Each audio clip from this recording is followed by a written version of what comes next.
इस कहानी को लिखा है MK ने। Story name Appu. जल्द ही गुन के लिए कॉफ़ी तैयार करके ले आया। गुन ने कॉफ़ी टेबल पर रखी और बोली, आपको अब जो कहानी सुनाने जा रही हूँ ये बहुत ही अजीब है। अच्छा, मैंने दिलचस्पी लेते हुए कहा, तो जल्दी से सुनाइए ना। गुन ने एक लंबा सांस खींचा और अपनी तवानाई बहाल की और स्टार्ट हो गई। अप्पू एक 9 साल की प्यारी सी मासूम सी बच्ची थी। अप्पू अपनी 2 बड़ी बहनों नीना और नीरू और अपनी माँ के साथ रहती थी। नीना और नीरू अप्पू से बहुत ज़्यादा बड़ी थी। अप्पू के साथ उसकी बहनों और माँ का रवैया कुछ नामुनासिब था, जिसकी वजह अप्पू को कभी समझ नहीं आई थी। वो सब एक साथ फ़न करती और अप्पू को कभी भी अपने साथ इंक्लूड ना करती। माँ का रवैया तो बहनों से भी ज़्यादा ख़राब था। वो हर वक्त अप्पू को बिला वजह बहाने बना कर डांटती और अप्पू को बहुत डरा कर रखती। अप्पू बहुत मासूम और ख़ूबसूरत थी और उसकी माँ और बहनें बिल्कुल अप्पू से ऑपोजिट। अप्पू एक तरह से सिंड्रेला वाली लाइफ गुजार रही थी। मैंने गुन को कहा, बिल्कुल बिल्कुल, गुन ने पुरजोश लहजे में कहा। अप्पू को कहानियों की किताबें पढ़ने का बहुत शौक़ था, इसलिए वो एक पुरानी किताबों की दुकान पर अक्सर जाती और अपने जेब खर्च को पुरानी किताबें ख़रीदने में खर्चती। अप्पू की माँ को अप्पू के कहानियाँ पढ़ने से भी बहुत एतराज़ था। वो जब भी मौका मिलता अप्पू की किताबें उठा कर पटकती और कहती, ये झूठे ढिकोसले पढ़ती रहती हो, ये बेकार की पोथियाँ। नफरत करती थी अप्पू की किताबों से, ये सब झूठी पोथियाँ हैं। अप्पू की आंखों में आंसू आ जाते और वो रोने लगती। एक दिन अप्पू कहानियों की किताब पढ़ रही थी कि उसकी माँ आई और बहुत बुरे से उसकी किताब को एक हाथ मारा। किताब दूर जा गिरी। अरे मनहूस लड़की, हर बार कहा है कि इन पोथियों को पढ़कर वक्त बर्बाद करने की बजाय घर के काम पर तवज्जो दो। अप्पू की किताब दूर जा गिरी और जो वर्क वो पढ़ रही थी वो फट भी गया। अप्पू देर तक रोती रही। फिर कोई दोपहर के 3 बजे के करीब अप्पू किताबों की दुकान पर गई। जो बूढ़े अंकल किताबों की दुकान पर होते थे उनको अप्पू बहुत अच्छी लगती थी। उनको फ़ौरन पता चल गया कि अप्पू को आज फिर से मार पड़ी है। फिर से माँ ने मारा? बूढ़े अंकल ने प्यार से अप्पू के सर पर हाथ रखते हुए पूछा। अप्पू लफ्ज़ों से तो कुछ ना बोली, बस बूढ़े अंकल की तरफ देखा। अप्पू की आंखों में आंसू की चमक थी, बारिश की साफ बूंदों की तरह। अंकल, और बुक्स आई हैं आपके पास? हाँ, अंकल ने कहा, वहाँ पर स्टॉक लगा है। अप्पू भागती हुई गई। उधर उसे एक सुनहरी कवर वाली खूबसूरत किताब पड़ी हुई दिखी। अप्पू को वो किताब पहली नज़र में ही बहुत पसंद आ गई। अप्पू के चेहरे पर खुशी छा गई। एक गहरी मुस्कुराहट ने अप्पू के दमकते चेहरे को और भी रोशन बना दिया। अप्पू ने झट से किताब को खोला, मगर ये क्या? ये कोई किताब नहीं बल्कि एक डायरी थी। डायरी के पहले पन्ने पर बहुत खूबसूरती से लिखा था, डेज़ी। अप्पू ने एक आध पेज पलटा और उसे मालूम हो गया कि ये किसी की डायरी है। अंकल, इसके कितने पैसे हुए? मुझे ये किताब चाहिए। गुड़िया, तुम ये किताब बिल्कुल एकदम फ्री रख सकती हो, अंकल ने अजीब अंदाज में मुस्कुराते हुए कहा। Thank you uncle. अप्पू खुश हो गई और घर की जानिब भाग गई। हालांकि दिन का टाइम था, मगर बारिश के कारण अंधेरा हो रहा था और कुछ स्ट्रीट लाइट्स भी जल रही थी। अप्पू ने घर आते ही किताब मतलब डायरी निकाली और पढ़ना स्टार्ट कर दी। ये डायरी एक अप्पू की ही उम्र की लड़की डेज़ी की थी। अप्पू जैसे जैसे डायरी पढ़ती गई, दिलचस्पी और हैरत से अप्पू एक अजीब से ट्रांस में आ गई। हैरत इस बात पर थी कि डेज़ी और अप्पू की ज़िंदगी लगभग बिल्कुल सेम थी। अप्पू को यूँ लगा कि डेज़ी दरअसल अप्पू ही हो। अप्पू डायरी पढ़ती गई और पढ़ती ही गई। बेशुमार डायरी के पन्ने पलटती गई और फिर हवा के थपेड़े से डायरी के पन्ने जादुई अंदाज में उड़ने लगे। अप्पू के तौर अतवार कुछ बदले हुए थे। ऐसा क्या था उस डायरी में कि अप्पू यूं चेंज हो रही थी? ये तो मालूम नहीं, मगर कुछ था ज़रूर, कुछ ऐसा जिसकी कल्पना करना भी मुश्किल हो। अप्पू डायरी पढ़ने के बाद चुपचाप उठी और बाथरूम जाकर देर तक नहाती रही। वो देर तक शावर के नीचे खड़ी रही, इतनी देर तक कि अब तो अप्पू की माँ और बहनों ने बाथरूम का दरवाज़ा पीटना शुरू कर दिया।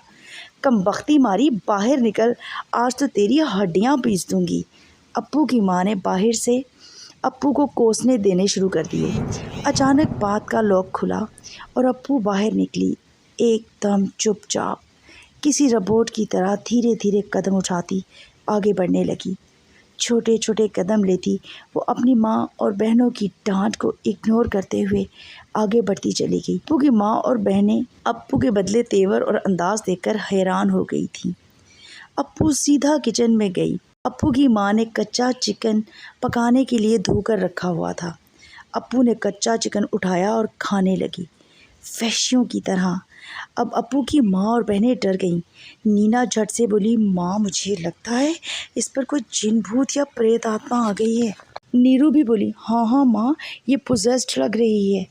अचानक कच्चे चिकन की हड्डी को सुरमे की तरह चबाकर खाते हुए 90 डिग्री तक गर्दन घुमाकर अप्पू ने अपनी माँ की तरफ गर्दन घुमाई। ऐसे मेरी हड्डियाँ पीसने को बोल रही थी कमीनी। अप्पू की माँ को तो यूँ था कि खौफ से अब दिल बंद हुआ कि अब अप्पू की बहनें भी बहुत खौफज़दा थीं। अप्पू एक अनजान सी आवाज़ में, जो ना तो किसी मर्द की थी और ना ही औरत की, नीरू से मुखातिब हुई। अब उसकी गर्दन बिल्कुल नीरू की तरफ मुड़ चुकी थी। वो जो मिनिस्टर के लौंडे के साथ तू रंगरलियाँ मनाती फिरती है ना, तुझे क्या लगता है वो तुझसे ब्याह करे?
और तीनों मर गईं।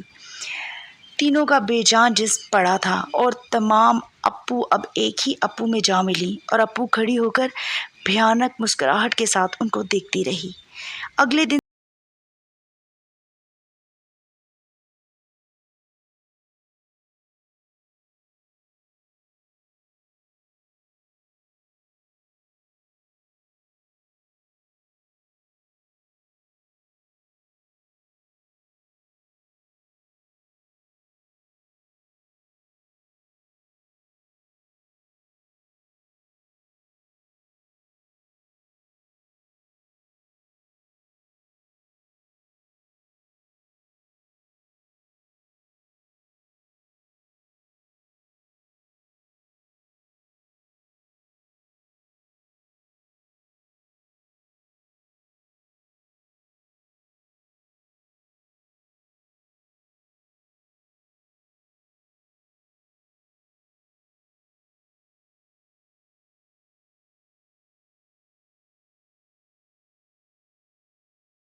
बारिश हो रही है।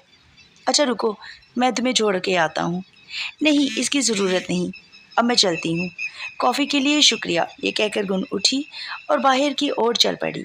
मैं गुन के साथ बल्कि उसके पीछे पीछे घर के गेट तक बिना छतरी के बारिश में भीगता हुआ चला आया। गुन ने गेट से निकलकर चंद कदम उठाए और फिर मुड़कर मुझे देखा और कहा, गुड बाय राजू, फिर कब आओगी तुम?